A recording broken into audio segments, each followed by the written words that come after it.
Donc pourquoi avez-vous souhaité participer à ce concours?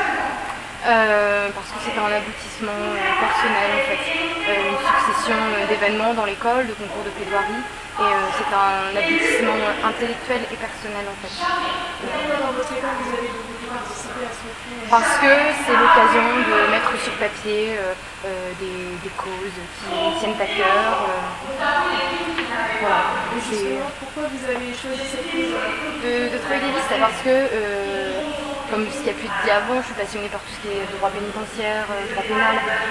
La cause des détenus m'importe beaucoup, et Troy Davis, qui était dans les couloirs de la mort, c'est une cause qui m'a transpercée. En fait, je comprends pas comment on peut laisser des hommes périr, dépérir pendant tant d'années sans que personne ne s'intéresse réellement.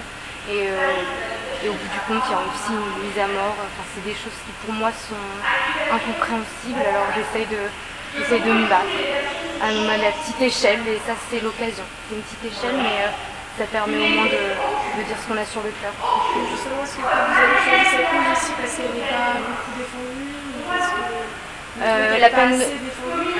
La peine de mort, si, justement, je voulais pas rentrer dans le cliché c'est Amnesty International le fait très bien, tout ça, je voulais pas rentrer dans le cliché. Je voulais vraiment montrer un peu l'aberration de la justice américaine en fait, qui a une justice qui est absolument pas protectrice des droits de la défense et de la procédure pénale, et qui en plus de ça incarcère des hommes pendant des années. Ils sont privés de tout, ils n'ont accès à rien, tout est fait pour qu'ils aient plus de désir, pour qu'ils aient plus de contact physique pendant 20 ans. On ne peut pas vivre sans ça, c'est pas possible.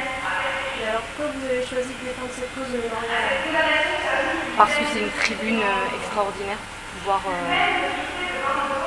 pouvoir porter cette violation des droits de l'homme en fait.